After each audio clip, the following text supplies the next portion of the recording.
हम लोग CSS course में थे और CSS कोर्स में के अंदर बहुत सारी चीज़ें देख चुके हैं। जैसे बॉक्स मॉडल क्या होता है, शैडो क्या होता है, फ्लोट क्या होता है, डिस्प्ले प्रॉपर्टी क्या होता है, सेलेक्टर कैसे काम करता है। तो इतना जो भी देखे, इतने से हम एक छोटे से प्रोजेक्ट बना सकते हैं। ठीक है, तो आज जो वीडियो है वो प्रोजेक्ट के ऊपर होगा। तो वेबसाइट यानी प्रोजेक्ट के ऊपर यानी कि वेबसाइट बोल रहे हैं कि अब वेबसाइट बनाना शुरू कर सकते हैं।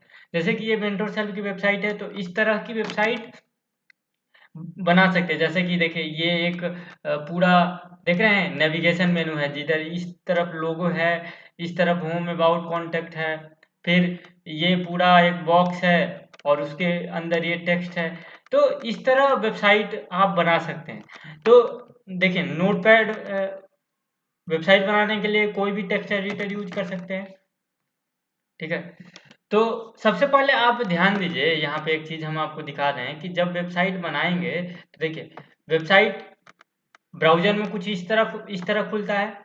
और सबसे पहले वेबसाइट में इस तरह इस तरह आपको बनाना होता है। देखिए यहाँ पे यहाँ पे आपका मेनू होता है, यहाँ पे मेनू होता है, यहाँ पे आप लोगो लिखते हैं, यहाँ पे लोगो रहता है, यहाँ पे आप बनाते हैं home about contact, home about, इसी तरह आप बनाते हैं ना, होम अबाउट, और भी हो सकता है कॉन्टेक्ट। ठीक है, और इस होम अबाउट कॉन्टेक्ट के मतलब बैकग्राउंड में इमेज हो सकता है, पूरा एकदम इमेज। और यहाँ पे कुछ टेक्स्ट हो सकता है, यहाँ पे वेलकम टू मेंटोर्स हेल्प। ठीक है, इस तरह हो सकता है। और यहाँ पे और चीज दिखा दे रहे हैं थोड़ा सा, ये यहाँ पे इस तरह, यहाँ पे आप इस तरह फूटर बना सकते हैं। ठीक है, इसको फूटर बोलते हैं, सबसे नीचे जो होता है ना, इसको फूटर बोलते हैं। देखिए याद रखिएगा, ये फूटर बोलते हैं।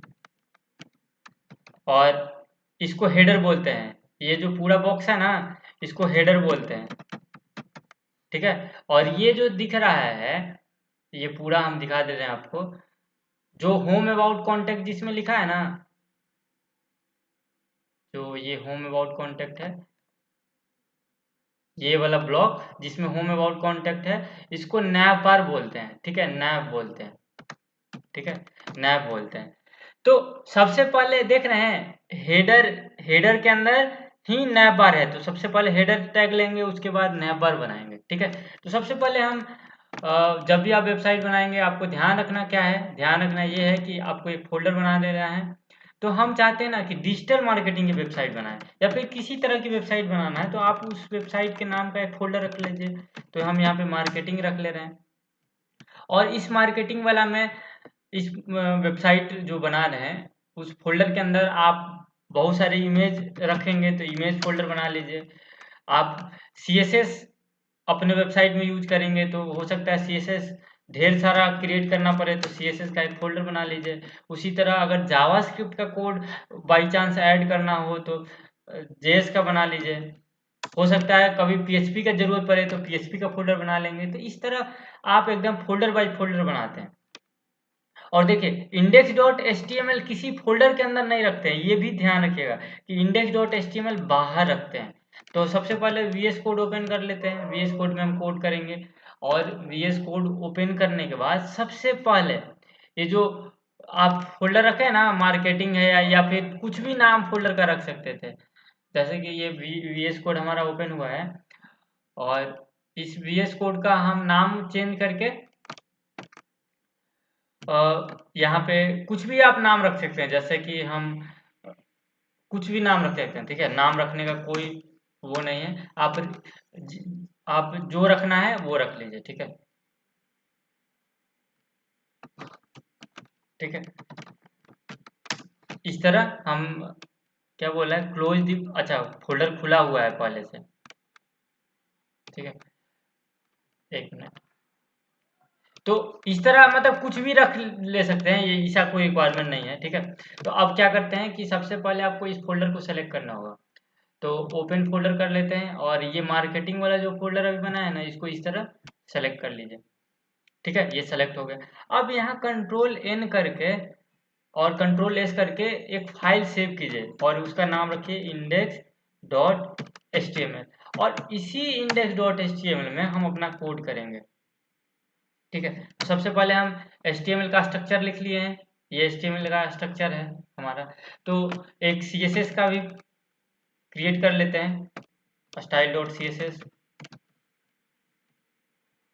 सी एस एस, और इसको किस में रखेंगे, सी एस एस फोल्डर के अंदर रखेंगे, ठीक है। हो गया। अब इस दोनों पेज को लिंक करना पड़ेगा, तो लिंक करने के लिए क्या टैग है हमारे पास, सबसे पहले लिंक लिखते हैं, और क्या लिखते हैं, लिंक, और रिलेस आर ई एल यहाँ पे लिखते हैं, आर ई एल, ठीक है। और यहाँ लिखते हैं स्टाइल सीट, और यहाँ पे आप बता देते हैं कि जो हमारा टाइप है टेक्स्ट, सीएसएस ऐड करने का ये तरीका है, सीएसएस एक्सटर्नल सीएसएस ऐड करेंगे इसीलिए। और यहाँ पे आपको href लिखना है, और किस फोल्डर के अंदर आपका सीएसएस है, ये जो स्टाइल डॉट सीएसएस है इस किस फोल्डर के अंदर है, तो हमारा स्टाइल फोल्डर के अंदर है, ठीक है। तो ये हम इस तरह ऐड कर लिए। अभी इसको रन करके भी देख लेंगे, माई डिजिटल मार्केटिंग, इसका हम टाइटल दे दिए हैं वेबसाइट का, ठीक है। इसको रन करके देख लेते हैं हमारा कैसा दिख रहा है। तो हमारा कुछ इस तरह दिख रहा है, देख रहे हैं इस तरह। अब देख लेते हैं कि हमारा सी एस एस काम कर रहा है या नहीं। तो हम क्या करते हैं ना कि बॉडी के अंदर हम बैकग्राउंड कलर एक लगा के देखते हैं कि काम कर रहा है कि नहीं, बस हम देख रहे हैं, ठीक है, कुछ कर नहीं रहे, देख रहे हैं। देखिए बैकग्राउंड अप्लाई हो चुका है, तो यहाँ पे जो बैकग्राउंड लेंगे वो अप्लाई हो जाएगा, ठीक है। देखिए वो अप्लाई हो चुका है। तो ये हमारा काम कर रहा है, सीएसएस काम कर रहा है। तो सबसे पहले देखिए, सबसे पहले वेबसाइट में आप डिव से भी बना सकते हैं, लेकिन हम सबसे पहले एक हेडर टैग ले लेते हैं। अभी दिखाए थे ना इस वाले में कि एक हेडर टैग है, ठीक है। ये हेडर टैग है ना, हेडर के अंदर नैव टैग है। तो सबसे पहले हम हेडर टैग लिए, और हम बोले कि हेडर के अंदर हम बैकग्राउंड इमेज लगाएंगे। तो सबसे पहले हेडर को यहाँ पे टारगेट कर लीजिए, और यहाँ पे बैकग्राउंड इमेज लगाने के लिए, बैकग्राउंड इमेज कैसे लगाते हैं, बैकग्राउंड इमेज, और यहाँ पे यूआरएल लिखते हैं, ठीक है। और अब देखिए, अब हमको इमेज का जरूरत है, तो इमेज के लिए आपको कई सारे वेबसाइट है, जैसे पिक्साबे है, ये एक वेबसाइट है, बहुत अच्छी वेबसाइट है, जहाँ पे फ्री इमेज आप यहाँ से सर्च कर सकते हैं। जैसे कि एसईओ की वेबसाइट बना रहे हैं, तो यहाँ पे एसईओ लिख लीजिए और सर्च कर लीजिए, तो एसईओ से रिलेटेड कई सारी इमेज आ जाएगी, आपको यहाँ से डाउनलोड कर लेना है, ठीक है, ठीक है। उसी तरह और भी वेबसाइट है, अनस्प्लैश है, यहाँ पे भी फ्री और पेड इमेज दोनों मिल जाता है, ठीक है। तो यहाँ से आप डाउनलोड कर लीजिए। वैसे मेरे पास इमेज है ऑलरेडी, हम डाउनलोड किए थे एक बार, अ, एक बार इमेज डाउनलोड किए थे, तो इमेज हमारे पास ऑलरेडी एक है, यहाँ पे देखिए। तो ये दोनों को क्या करते हैं ना, ये दो इमेज हमारे पास है, तो ये हम इस वाले फोल्डर के अंदर डाल लेते हैं, ठीक है।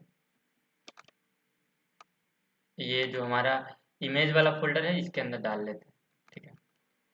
अब देखिए इस इमेज का क्या नाम है, बैनर नाम है। तो यहाँ पे आप देखिए बैनर किस फोल्डर के अंदर है, इमेज फोल्डर के अंदर है, तो यहाँ पे आप इमेज लिख दीजिए, और यहाँ पे लिख दीजिए बैनर डॉट। अब देखिए बैनर डॉट, इसका एक्सटेंशन लिखना होता है कि इसका एक्सटेंशन क्या है, कौन सा फॉर्मेट है, ये इमेज का फॉर्मेट क्या है। तो इमेज का फॉर्मेट देखने के लिए इस पे प्रॉपर्टी में जाते हैं, तो यहाँ पे देखिए, यहाँ पे ये बता रहा है कि ये पीएनजी है, देख रहे हैं ये पीएनजी है। तो यहाँ पे आपको लिख देना है डॉट पीएनजी, डॉट पीएनजी। और देखिए जब हम इसको सेव कर रहे हैं, देखिए सेव कर रहे हैं, तो यहाँ से सेव कर रहे हैं, तो हमारा इमेज नहीं आया है, ठीक है, इमेज नहीं आया है। इमेज नहीं आने का कारण यह है कि हम जो पाथ दिए हैं ना वो पाथ करेक्ट नहीं है। पाथ करेक्ट क्यों नहीं? क्योंकि जो वो इमेज जो है बैनर डॉट पीएनजी वो इमेज फोल्डर के अंदर तो है, लेकिन जो डायरेक्टरी का स्ट्रक्चर होता है ना, देखिए ये जो index dot H T M L जो था, index dot H T M L index dot H T M L बाहर है ना, ये बाहर है, इसलिए जब बाहर रहता है ना तो आप डॉट डॉट से इसको देते हैं, यहाँ पे डॉट डॉट से देते हैं। ठीक है, ये डॉट डॉट लिखना होता है आपको। इन केस ऐसे मान लीजिए, अगर ये जो ये जो ये जो सी एस एस फोल्डर के अंदर जो सी एस एस कर रहे हैं, जैसे इमेज है, इमेज बाहर आता तो आपको डॉट डॉट लिखने का जरूरत नहीं था। ठीक है, इसलिए कभी कभी बिना डॉट डॉट लिखे भी आ जाएगा, ऐसा नहीं कि नहीं आएगा। अब देखिए इमेज अभी भी हमको नहीं आया है, जैसे इमेज नहीं आया है तो इसको हाइट विड्थ हम दे देते हैं, हाइट 250 पिक्सल, देखते हैं इमेज आता है कि नहीं, और विड्थ 500 पिक्सल। ठीक है, और अभी हम रिफ्रेश कर लेते हैं तो देखिए हमारे इमेज आ गया है। अब इसको हटा के देखते हैं, ये जो दे रहे थे ना इसको भी हटा के देखते हैं। ठीक है, इसको हटा दिए तो देखिए इमेज गायब हो गया। तो इसको दे दीजिएगा, आप ध्यान रखिएगा कि इसको दे देना है। तो देखिए अब हम चाहते हैं कि इमेज जो है ना 100 VH दे रहे हैं, देख रहे हैं हम हाइट क्या दे रहे हैं, 100 VH। 100 VH जब देंगे ना तो देखिए ये हाइट यहाँ से लेके यहाँ तक आ गया, जहां तक आपका ये ये आपका जो, देखिए 100 VH का मतलब ये है ना कि आपको, VH का मतलब होता है व्यू पोर्ट, ये ब्राउजर यहाँ से लेके यहाँ तक है तो इसको व्यू पोर्ट कहते हैं, तो इसको 100 VH कहते हैं। उसी तरह विड्थ विड्थ क्या देंगे, 100% देंगे, 100%। ठीक है, देखिए ये 100% आ गया। अब देखिए ये जो आप हाइट जो है ये 100 VH लिए हैं और विड्थ 100% लिए हैं, इसका मतलब क्या है, देखिए 100% अगर हाइट लेते हैं ना तो 100% लेने के बाद पता है क्या होगा कि ये जितना वेबसाइट में कंटेंट डालेंगे ना उस सब में इमेज चला जाएगा। लेकिन 100 VH का मतलब ये है कि जैसे ये मेंटोर सेल की वेबसाइट है तो ये जो ये जो व्हाइट स्पेस कहाँ से कहाँ तक आ रहा है, यहाँ से लेके यहाँ तक आ रहा है, और नीचे स्क्रॉल करते हैं तो ये कुछ और शुरू हो जा रहा है। तो VH का मतलब होता है ना कि ब्राउजर का जितना हाइट है ना उतना ही उसको व्यू पोर्ट बोलते हैं। ठीक है, तो ये रख लीजिए, ये रख लिए। अब यहाँ पे एक चीज देखिए कि इस वाले, देखिए ऊपर से थोड़ा गैप आ रहा है तो इसको फिल करने के लिए एक यूनिवर्सल सेलेक्टर होता है जिसको स्टार से टारगेट करते हैं, और इसका आप दे दीजिए मार्जिन और पैडिंग 0, मार्जिन मार्जिन देना था, मार्जिन 0 पे, और पैडिंग 0 px। ठीक है, तो वो स्पेस फिल हो जाएगा। ठीक है, स्पेस फिल हो गया ना, स्पेस फिल हो गया। ठीक है, तो अब देखिए अब इतना आप काम कर लिए, स्पेस भी फिल कर लिए। ठीक है, अब हम आगे चलते हैं। ठीक है, अब आगे चलते हैं। अब हमको क्या करना है कि हमको नैप बार बनाना है। सबसे पहले नैप बार बनाना है, यहाँ पे होम अबाउट कॉन्टेक्ट। और देखिए ये थोड़ा इमेज जो है ना, जितना इमेज है ना उससे बड़ा आ रहा है, तो आप एक काम यहाँ पे कीजिए, बैकग्राउंड साइज, इसको बैकग्राउंड साइज दे दीजिए, बैकग्राउंड साइज कवर दे दीजिए, कवर दे दीजिए। ठीक है, तो देखिए अब इस तरह आ गया। अब कवर के जगह कंटेंट अगर आप देते हैं, ठीक है कंटेंट दीजिए, तो देखिए कंटेंट देते ही ये इमेज रिपीट होने लगा। तो इमेज रिपीट हो रहा है तो बैकग्राउंड रिपीट नो रिपीट कर दीजिए। ठीक है, तो देखिए, तो ये मतलब इमेज का साइज इतना है, एक्चुअल साइज इतना है। कंटेंट लेते हैं तो क्या होता है, कंटेंट बताता है यही ना कि जितना इमेज का साइज है वो उतना ही लेता है, लेकिन कवर क्या करता है कि पूरे स्क्रीन को कवर कर देता है, तो हमेशा कवर यूज कीजिए। ठीक है, ये इतना आप समझ गए। अब देखिए, अब आगे चलते हैं, अब बहुत हो गया। अब हम नैव बार बनाते हैं, नैव बार बना लेते हैं, ठीक है। ठीक है, अब नैव बार के अंदर क्या क्या होगा? नैव बार के अंदर हम चाहते हैं कि सबसे पहले होम अबाउट कॉन्टेक्ट बनाएं, ठीक है। तो इसको बना लेते हैं। सबसे पहले नैव बार जब बनाना है तो वो हम यूएल के अंदर बनाते हैं, ठीक है। यूएल के अंदर बनाते हैं, यूएल के अंदर लिस्ट लेते हैं, ठीक है। यूएल के अंदर क्या लेते हैं? लिस्ट लेते हैं,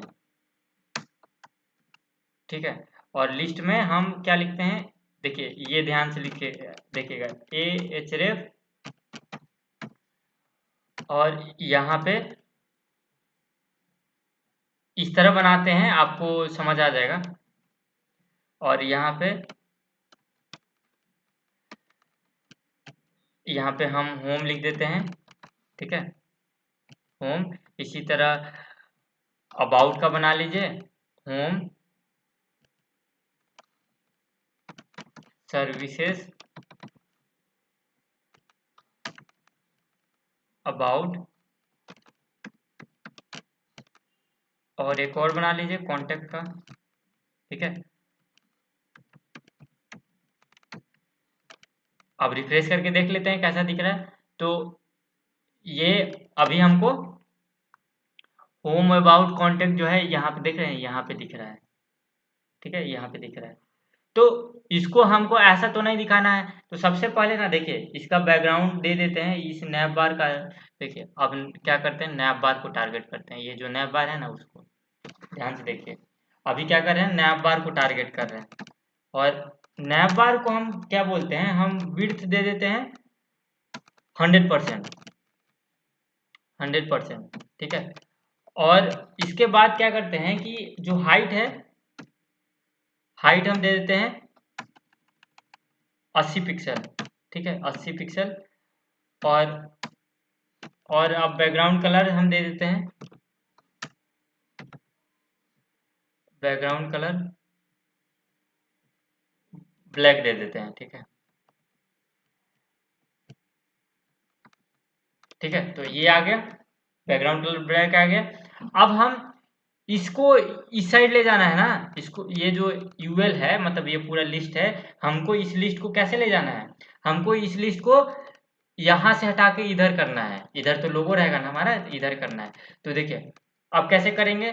तो नैव के अंदर यूएल है, यूएल को क्या बोलेंगे? यूएल को बोलेंगे फ्लोट राइट। देखिए, फ्लोट राइट किए,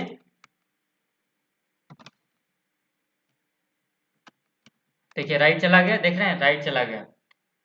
और राइट से, राइट में पूरा चिपका हुआ है, तो थोड़ा मार्जिन दे दीजिए, मार्जिन राइट, मार्जिन राइट। और 50 पिक्सल दे देते हैं, देखते हैं 50 पिक्सल में कितना होता है। तो हाँ, अब ठीक है, मार्जिन राइट समझ गए। अब जो है कि ये एक लाइन में है, ठीक है, ये एक लाइन में ऊपर से नीचे तक है। तो इसको हमको मतलब एक ही लाइन में करना है, तो उसको इनलाइन बोलते हैं, ये तो आपको पता है, उसको इनलाइन बोलते हैं। तो देखिए, ये जो लिस्ट है, यूएल के अंदर जो एल आई है, नैव यूएल एल आई, इसको क्या करना है? देखिए, इसको क्या करना है, डिस्प्ले एक ही लाइन में करना है, तो इसलिए आपको इनलाइन ब्लॉक लिखना है, ठीक है, इनलाइन ब्लॉक लिखना है। तो ये देखिएगा, इस बार जो है एक ही लाइन में हो जाएगा। देखिए, एक लाइन में हो गया, देख रहे हैं, एक ही लाइन में हो गया। अब देखिए, ये देख रहे हैं, इसके नीचे अंडरलाइन आ रहा है, तो यहाँ पे आप अप्लाई कर दीजिए टेक्स्ट डेकोरेशन, यहाँ पे नन कर दीजिए। अंडरलाइन हट गया, देखिए हट जाएगा अभी।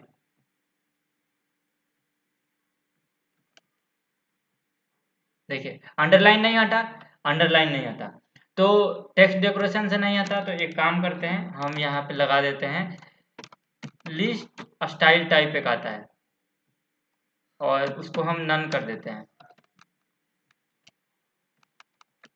ठीक है। तो ये भी नहीं हट रहा है, तो एक मिनट, इसको क्या करेंगे ना, इसको अभी रहने देते हैं। अच्छा, ये देखिए, ये लिस्ट स्टाइल टैग क्यों नहीं हो रहा है? क्योंकि ये तो एंकर टैग के अंदर है ना, ए के अंदर है ना, ये तो ए के अंदर था ना, इसलिए नहीं हट रहा है। इसको अभी हटाएंगे थोड़ी देर में। देखिए थोड़ी देर में हटाएंगे। सबसे पहले तो इसको थोड़ा और अच्छा बना लेते हैं।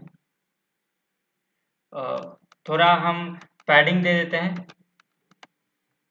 पैडिंग दे देते हैं। देखिए पैडिंग हम देते हैं, पैडिंग टॉप से 20 पिक्सल देते हैं। देखिए टॉप से 20 पिक्सल दे देते हैं, और राइट से भी 20 पिक्सल दे देते हैं, और टॉप राइट बॉटम होता है तो बॉटम से भी 20 पिक्सल दे देते हैं, और लेफ्ट से 0 पिक्सल दे देते हैं।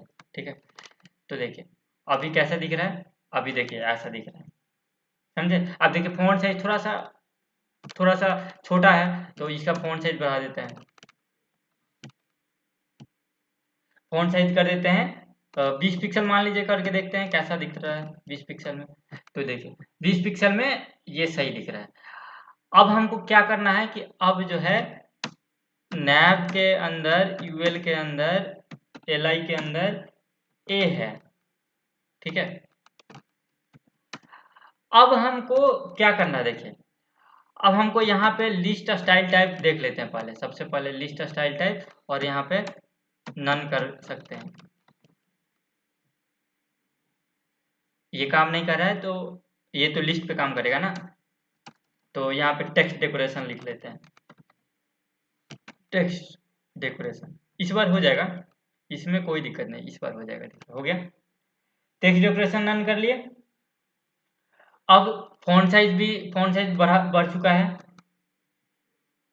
फ़ॉन्ट साइज बढ़ चुका है। ये जो फ़ॉन्ट साइज बढ़ाए थे ना, ये फ़ॉन्ट साइज एलआई में तो बढ़ा दिए तो काम चल गया, यहाँ पे भी बढ़ा सकते थे। ठीक है, उसके बाद आप ये जो लिंक का कलर है उसको वाइट कर दीजिए।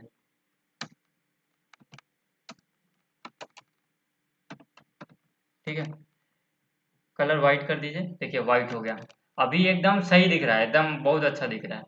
अब हम चाहते हैं थोड़ा ना कि ये जो बैकग्राउंड कलर जो दिए हैं ना, उस ट्रांसपेरेंट रहता। मतलब इस तरह जो कलर दिख रहा है ना, ये हमको अच्छा नहीं दिख रहा है। तो ये एक काम करते हैं कि हम इसको ट्रांसपेरेंट बना देते हैं। तो ट्रांसपेरेंट बनाने के लिए क्या करना है ना कि ये जो नया बार का जो कलर दिए है ना, ये आपको ट्रांसपेरेंट कलर दे दीजिए। तो ट्रांसपेरेंट कलर के लिए है 00 लिखते हैं, तो ये तो ब्लैक रहता है, ये तो ब्लैक रहता है। लेकिन अगर इसी 00 के बाद अगर यहाँ पे 3 देते हैं, देखिए यहाँ पे 3 दे रहे हैं, तो देखिए ये ट्रांसपेरेंट हो गया ना, देख रहे हैं ट्रांसपेरेंट हो गया। तो ये जितना देंगे, अगर हम यहाँ पे 6 देते हैं तो हल्का ट्रांसपेरेंट होगा। देखिए इस तरह ये सही दिख रहा है। ठीक है, तो ये ट्रांसपेरेंट ऐसे करते हैं। अब हमको एक चीज़ और लास्ट ऐड कर देते हैं, लोगो ऐड करना है। तो लोगो ऐड करने के लिए क्या करेंगे, सबसे पहले जो हमारा नैव बार है, नैव बार के अंदर ही लोगो ऐड करेंगे ना, यूएल से ऊपर। तो यहाँ पे आप यूएल ले लीजिए, यूएल बोल रहे हैं, डिव ले लीजिए, एक डिव टैग ले लीजिए, और इस डिव टैग के नाम लिख दीजिए, क्लास दे दीजिए लोगो। ठीक है, और इसके अंदर एक इमेज लेना है, इमेज img। ठीक है, img src, और इमेज फोल्डर के अंदर है, आपको पता है, बैनर डॉट png। ठीक है, और देख लेते हैं इसको कैसा दिख रहा है ये अभी। तो ये गायब हो गया, ये गायब क्यों हो गया, इसका हाइट विड्थ हम दे देते हैं। बैनर डॉट नहीं देना था, बैनर तो दे ही दिए ना। दूसरा इमेज हमारे पास लोगो है। देखिए गड़बड़ा दी थे यहाँ, दूसरा इमेज वाला देना था, हम उल्टा दे दिए हैं। एक और इमेज है हमारे पास लोगो का, उसी फोल्डर के, देखें साइड लोगो, ये वाला बोल रहे थे, अभी उल्टा डाल दिए थे। तो देखिए इस तरह इतना बड़ा आया, तो इसका हाइट विड्थ सेट कर दीजिए, तो ये सही हो जाएगा। हाइट हम इसका बोल देते हैं कि हाइट जो है 50 पिक्सल है, और विड्थ को हम बोल देते हैं कि 150 पिक्सल है।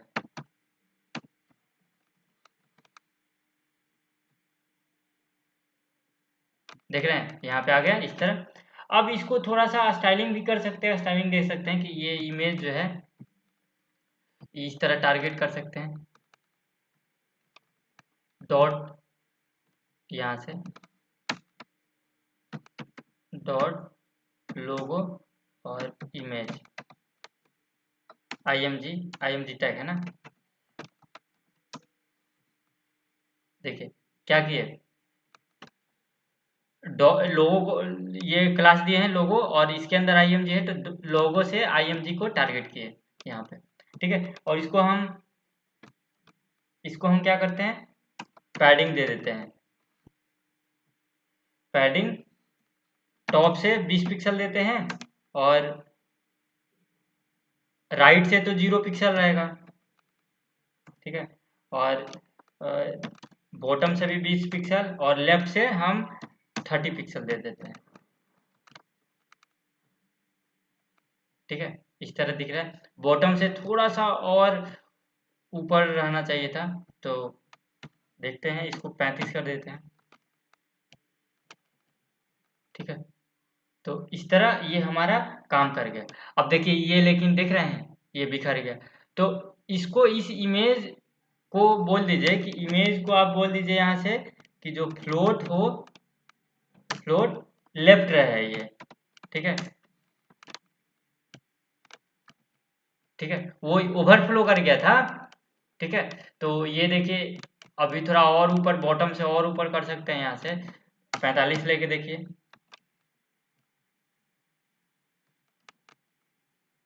ठीक है। तो इतना अभी हमको सही दिख रहा है, तो हम लोग एकदम नैप बार अच्छे से बना लिए। नैप बार कैसे बनता है आपको समझ आ गया। तो ये एक पार्ट था, अब अगले पार्ट में थोड़ा और डिजाइन करेंगे। यहाँ पे, यहाँ से लेके यहाँ पे हम एक कॉन्टेक्ट फॉर्म बना लेंगे यहाँ पे, ठीक है। यहाँ पे कॉन्टेक्ट फॉर्म बना लेंगे। तो अब ये काम अगले वीडियो में करेंगे, ठीक है। तो इस वीडियो के लिए इतना ही रखते हैं। Thank you.